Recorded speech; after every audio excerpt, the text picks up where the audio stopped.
Our speaker this morning is Jonathan Miller, and he is going to be talking about how to turn your life into a novel. And Jonathan is an award-winning author. He's a lawyer.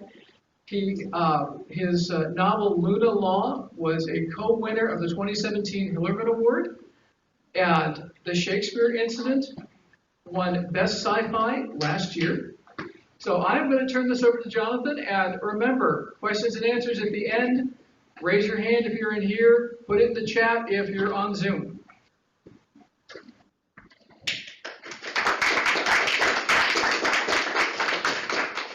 Hold on. First slide, please. This is going to be... All right. Can anyone see that? I'm becoming slowly but surely a professional photographer. Believe it or not, my journey to being an author took place in this very building. In 1988, I took the New Mexico bar exam in the next room over. I passed. And let's just say I had no idea 34 years later, I would be back here in this building giving a talk to all of you. So I just feel excited to be here. I don't know if that's the right word. My book is about how to turn your novel, next slide please, into a book. This is a picture I took that is just off US 70 in between the Holloman Air Force Base and White Sands National Monument. And that was my first framed photo. I'm very proud of that photo. But I think it's a symbol of what the process is. You can see beauty, you try to frame it, and you start off with a blank slate. I started becoming a professional writer 1990 as I was heading to Roswell. Originally, as you know, I wanted to be a very successful lawyer. And there was a role model that I think would be appropriate on how to become a successful lawyer. Next slide.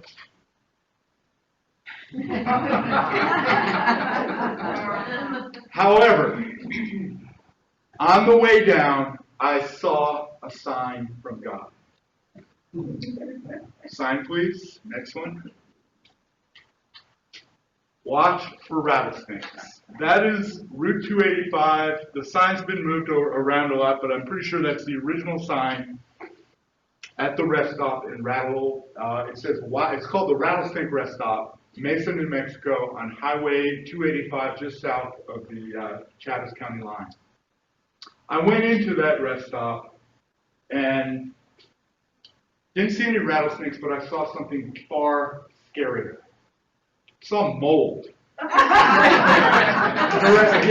my original title for my book was going to be called The Truth About Mold, but apparently somebody stole the idea.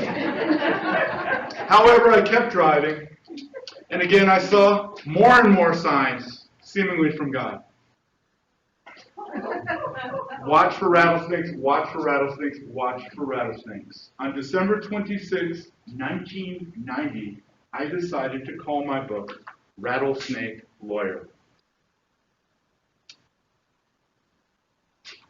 It was then published. It would take 10 years, 1 million drafts, but my first book, Rattlesnake Lawyer. There was the sequel, Rattlesnake Wedding. And of course, once you have a rattlesnake wedding, you have a next, Rattlesnake and Son. And then there was the logical stopping point to the Rattlesnake Lawyer series, which is Rattlesnake Funeral. But right now, where we are, is a lot of you are at the same place I am. You're looking at a blank screen, trying to figure out where to go. The purpose of this talk is that every single one of you has a novel in you. Every single one of you can write a book about your life. Again, you've got to choose what you're writing, you've got to build a foundation, and you've got to take it to the next level. Next. Again, you're looking up, and you got to start thinking about what you want to write. And again, my premise here is that every single one of you has a book. But again, you've got to figure out what you want to write. And again, we're going to operate on the premise that you are the main character in your book, and you've got to figure out the genre. So before you start, let's figure out your genre, and realize that putting together a book is sort of like building a house. New Mexico. I actually went there. You don't. All right, not every joke's going to work, but I'm going to do my best. And your decision on what you're going to write, you have to make a decision on whether you're going to be dramatic, comedic,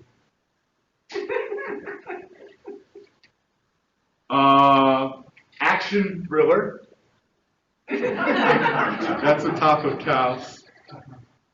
Western or historical novel, Billy the Kid. That's actually from the Fort Sumner courthouse.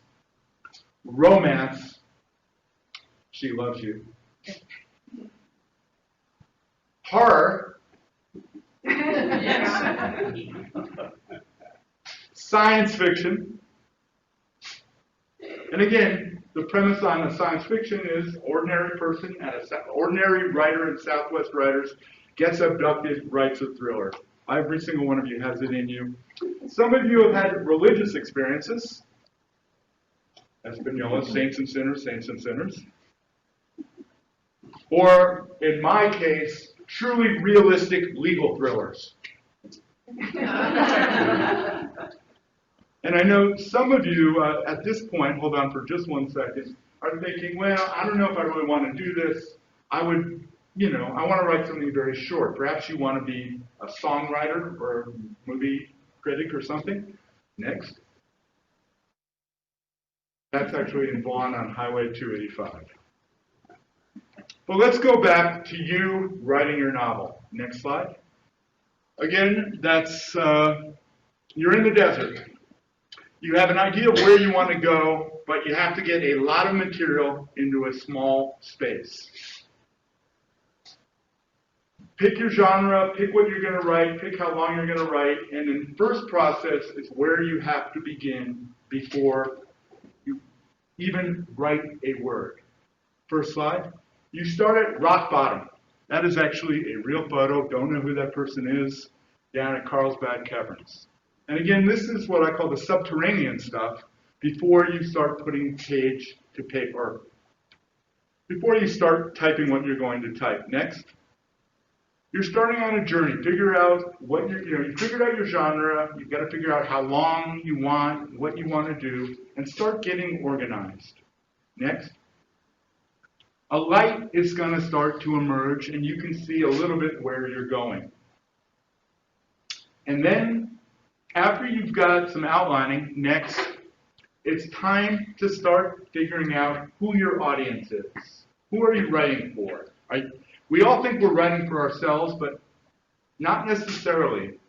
We might be writing for young kids, being a young adult. You might be writing for elderly people that like to read.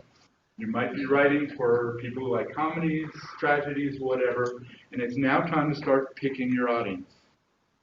However, please remember that your first ideas are crap, and you might have to throw them away.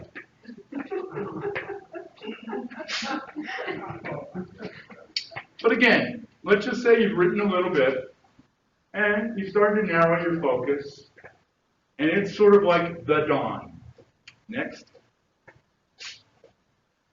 You know what you want to write. You know what you want to, you have an idea of I want it to be this long. I know what fits. You've narrowed it down. You are ready to take it to the next level. However, you are at a crossroads. Crossroads Motel. Okay. Any Breaking Bad fans? This was where one of the first seasons of Breaking Bad happened. And here's where you have to make your first decision. You've written a couple pages, you kind of like it, it's not perfect. Do you keep going? And here's where you make the decision to, I've had a lot of bad ideas that I've thrown away. I've written stories that just aren't there. Here's where you make your decision to stop. Because from here on in, Do you guys want to keep going? Who here wants to write their novel? All right, I see a lot of people. It's time to keep going and time to start on our magical mystery tour. SiriusXM is wonderful. And again, there are going to be obstacles in your way, but you are going to be able to keep going and go through those obstacles. And however, you've got a little bit down, you've written some, you kind of have an idea of what you want to do, but you need help. You can't see, it's not bright enough? It says help. It's a song by the Beatles. And at this time, you know where you want to go. SouthWest Writers, as you all know, has classes. Three River School in Three Rivers, New Mexico. I don't think you'd actually take classes there, but now in the era of Zoom, I would love to teach one. And pretty soon, if you talk to people in groups like this, go to meetings and some of these incredible programs, somebody will point you in the right direction. And now it's time to take the first steps for real. And we're now on the second chapter and the third chapter and the fourth chapter. And it's next. Oh.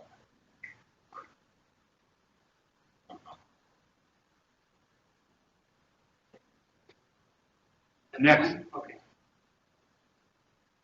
And, you know, you might start breaking through some barriers. You're going to keep going. Part of you doesn't want to go, but you're just going to keep going. You're going to crash a few times. And that's when you have to have faith. Maybe a lot of faith to keep going. And soon, you know you can see the end. That's Tomei Hill in Los Lunas. And you are now on the golden road. It's going to wind a bit, but soon, the end, you'll start seeing some real progress in your writing. And now, you're still on your first draft, but once you hit that halfway point, you're on a roll and nothing can stop you. And you've reached your destination. And with one final scramble, you are done with your first draft. And you've hit the summit, and you can now type in your two most favorite words that any author can finish and any author can write. The end. It's all over, right? You've now written a first draft. The journey is done, correct? Well, you've hit a false summit. See what it says? Deception Peak. That was taken in Santa Fe. I had no idea that was called Deception Peak. And it's time to start all over again. Sleep on it and start figuring out what you're going to do next. Go through your story line by line. And there are times you're going to sort of stray a little bit. Gusty winds may exist. And I think that was the title of a book by RJ wrote a book called Gusty Winds May Exist. But again, feel free to go. I always say your first draft is too short. Your second draft should be too long. Explore some things. Add some color to your work. And again, your characters should be speaking to you at this time. Some of them will be based on real people.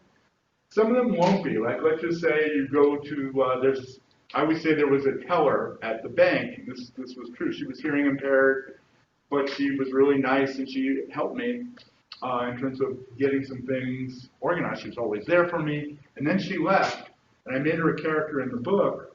And then I realized that the character was no longer based on the real person. The character becomes their own person. So as I said, add color. And now, as you get into your third draft, that's when I always say third draft has to be when you narrow things down. and focus on, if it doesn't work, if you have a nice little story that goes nowhere, that's when you put it aside. Originally, in my first version of Rattlesnake Lawyer, there were like 3 trials going on, and then I realized if it doesn't fit, you must quit, I guess. You just have to throw it out and get it and narrow down what you're doing. You cannot write forever. Your book will never be perfect.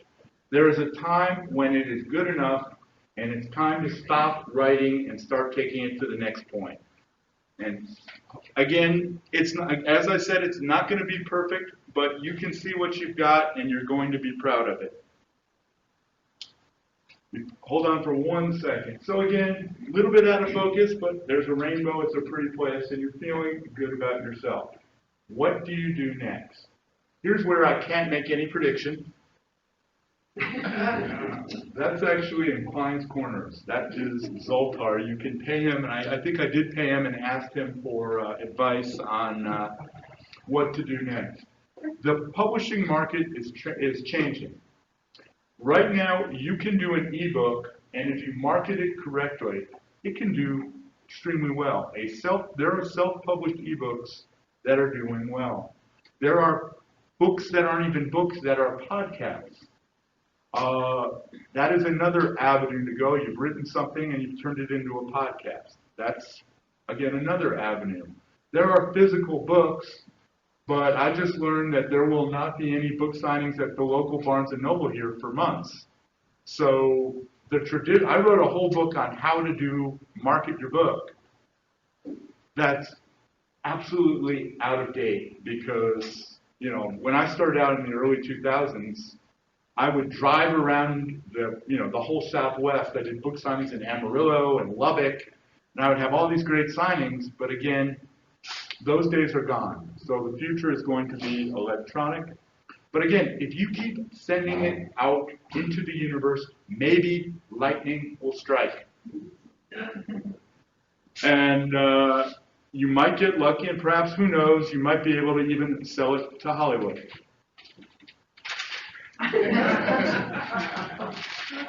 And no matter what happens, you are authors. You have put forth the effort and you created a product. Next. And you've done something, and again, no one can take it away. You have filled in that blank. You have written a book. Final slide. Hello, goodbye again. And again, who here wants to write a book down about a novel based on their life? Thank you. I can open it up to any questions.